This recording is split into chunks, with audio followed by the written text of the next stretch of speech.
Today's episode is all about giving our castle some much-needed attention. We'll be upgrading its walls and battlements, adding towers, and changing the overall look. The village itself will also see a lot of construction as we push to reach the next settlement level. Now sit back, grab a drink, and enjoy the video.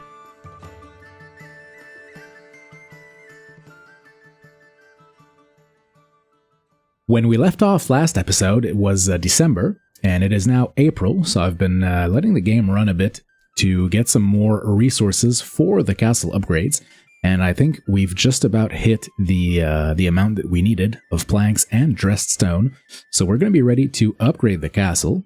Now let me show you guys what we've done. It's nothing big to start out, but we've upgraded the walls. I removed the old wooden walls, and I've turned those into stone.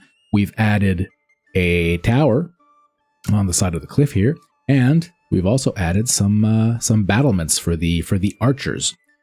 So as you can see, the construction costs are quite high, but we've managed to secure the resources, so we're going to be ready to commit to these changes. Now the construction of the walls should take some time, so during that time we're going to upgrade the rest of the village, and I'd like to show you guys our first level 3 burgage that is complete. Now right now it kind of stands out as it's quite bigger than the surrounding houses, but as we upgrade some more, it'll start to fit in nicely. They're way bigger. And to afford all the necessary materials for the castle, I've started to sell off some of our sheep, because turns out we had, I don't want to say too many sheep, but we had a fair amount, so we're limiting the population to 20, excuse me, and the rest are being sold, and I think they're being sold for quite a good price, actually. 20 gold per sheep, so that's pretty good. And we'll keep it like this because we're going to need some more resources if we want to upgrade more houses as well to level 3. I had turned off the production of bows at the joiner shop just because we needed quite a bit of planks for the upgrades, so we could start that again. And I also added another family at one of those soppits, one of the additional soppits we had built. So let's remove that because we won't need them anymore. Over here you can see our apple trees in blossom, and that's going to be another beautiful harvest of apples, which is good because I made a mistake in this for this season, and well, we actually left all our wheat fields fallow. That was my bad. I forgot to set one of them to wheat this year, so that means no wheat and no bread this year. So we're going to have to rely quite a bit on our apples, but that's all right because we've got a lot, and we've also got a heck of a lot of animal produce. Not a heck of a lot, but we've got enough to see us through the year easily. Now, as the villagers make some money, we'll be periodically upgrading some of the burgages in the center of town to level 2 burgages. We are, however, missing some planks. That should not take too long, however. And now that we have enough money and planks, let's go ahead and upgrade the neighbor to a level 3 burgage. Now, one thing I would like to do while all this construction is going on is build some more burgages. Now, we are running out of room a bit, and I'd like to keep the houses maybe centralized around the church. And so I think we'll remove the wheat field that is beside the church. We'll move it a bit further back, and that'll allow us, that will give us some more space for burgage construction. So this is the perfect time to do it too, because it's fallow this year. So let's remove the field completely. And let's figure out where we're gonna put it back.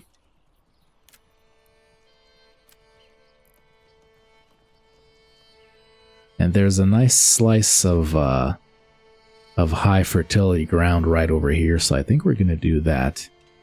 So let's place it behind behind the sheep pastures, like so.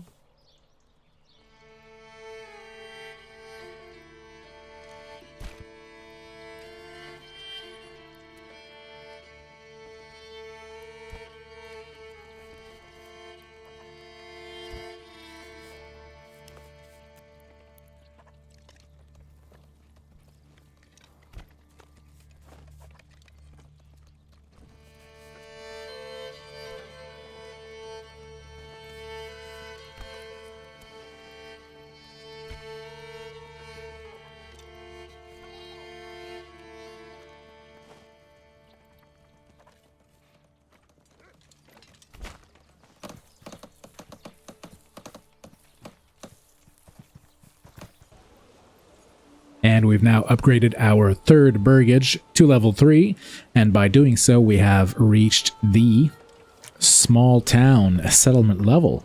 So we're on our way to victory now. Victory for us is going to be a large town, and the only other stepping stone we have is a medium town, and for that we need a total of 10 level 3 burgages, so I think we're well on our way to that.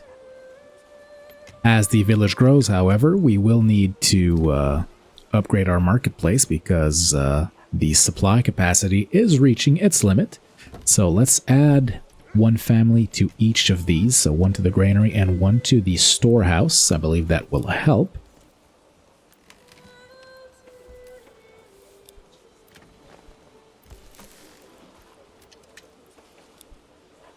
Because if we have a look at our approval rating, we could see that many of our houses aren't actually getting supplied by the marketplace. And so I think having more families working there will help with supplying those houses that are a bit further away. And we must not forget about those houses because all this focus on level 3 burgages is great. However, we have many houses that we've not even completed the backyard extension yet. So let's go ahead and get some more animals over on this one. And this one could have a small vegetable garden. We have quite a bit of wealth, so we can afford to do all these upgrades. Let's turn him into a level 2. And construction on the manor will have to wait as September has rolled around once again. So let's send everybody to the fields for the harvest, and as soon as that is done, we'll be able to resume construction.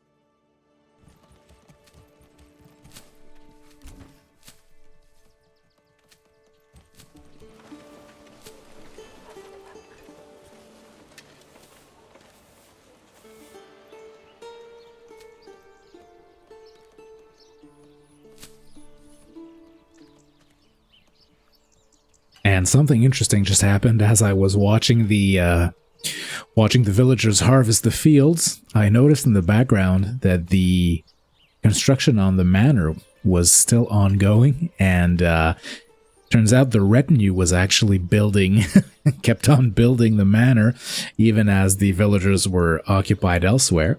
And, well, they've actually completed the manor. So let's go take a look.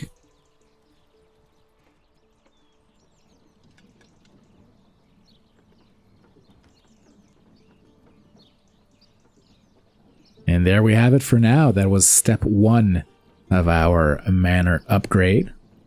And for the next couple of upgrades, I'd like to build the wall, but all around it, because right now we only have those small wooden walls in the back. And to the other side, there's actually no walls at all. And so I'd like to upgrade all of these to get stone walls all around. And if we can, maybe get a second ring of walls around it. I'm not sure about that yet, but we shall see. Now, as we've pushed the fields back a bit, it doesn't make too much sense to have the farmhouse all the way over here.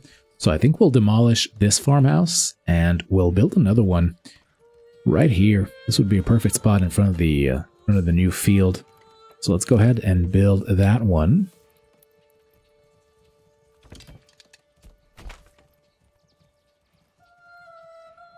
And we'll get rid of the other one just make sure there is no wheat in there. No, it seems to be empty. So let's remove that one.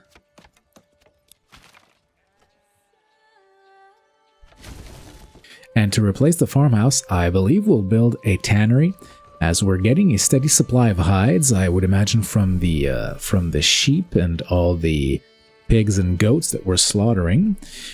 So let's go ahead and build the tannery, and that'll give us a steady supply of leather that we could either use to build, to construct some armor, or we could trade away to get even more money. And I can't seem to place it. We're gonna have to wait for them to wait for the villagers to grab the supplies that are still here. But as soon as those supplies go, we'll put a tannery down.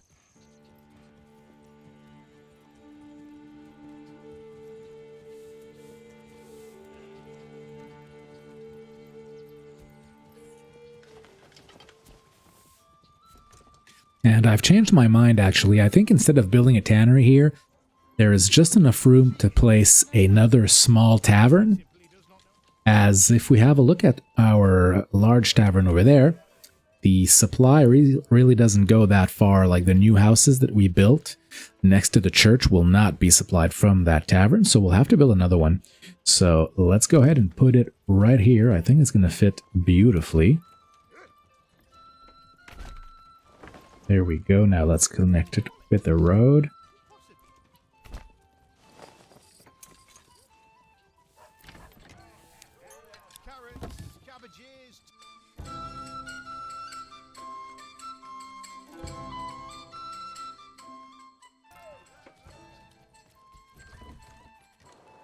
Now, to wrap the walls around the castle, we're going to need some more planks, because obviously before the walls are turned to stone, they start off as these little wooden palisades, and we're going to need some more planks for that. So let's assign some more families to the additional soffits that we have. Let's max it out for now. We have the timber anyways. We have 40 timber, so that is fine. And when we get more planks, we'll be able to finally finish the walls around the castle. And we had chosen the growth victory condition for this playthrough. And so our objective has always been to get the settlement up to a large town. And we are currently a small town. And all we need to do to get to a large town is just build some more level 3 burgages. So that is really going to be our main focus here. We're on the last... we're going to get there soon. This is really the last stretch. We're on the home stretch for this series, I think. Everything's going great, and we should be there soon. And we've now amassed some planks, so let's continue the construction of the castle walls. Now let's try and build the wooden palisades. Just going around here. We can't build too close to those cliffs, those rock formations, I don't think. Yeah, it won't let us construct it if we're in the red zone down there, so let's put it as close as we can. There we go. And let's commit to that. And while that is going on, we'll upgrade some more burgages to level 2.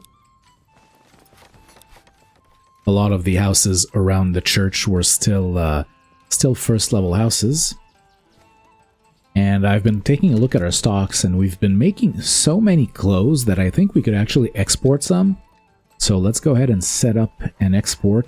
That is, if we don't have to buy the trade route, because I don't want to have to buy another one, and we also don't have that much gold to buy it. And it is a major trade route, unfortunately. It's not that expensive though, at 270. So we'll see. Maybe we might set that up at some point. Or ale. Ale is also it's worth twice as much. But ale is more difficult, because if there's a year where the fields don't produce enough barley, we won't make enough ale to feed everyone, to supply all the burgages. So I'd rather keep the ale in reserve in case. Whereas the clothes, yeah, it does depend on flax production, flax field yields, but it also uses the wool from the sheep. So I think that one, I'd be more comfortable trading away an excess of clothes than an excess of ale. And unfortunately, with all the logging we've been doing, the small hidden pond is no longer hidden. We've cleared pretty much the entire forest on this side of the pond, and it's completely open now. So I guess that is a byproduct of city expansion.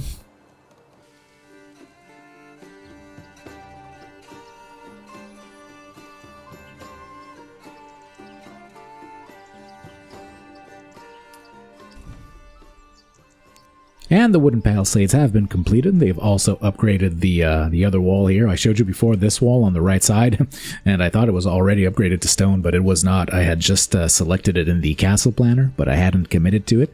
So they did both at once. They rebuilt this wall out of stone and completed the palisade. So let's now upgrade the wooden palisade to a stone one. There we go. And we are lacking... We're lacking two dressed stone for that, so we'll wait just a little bit. And there we go, we now have enough. So let's commit to that as well.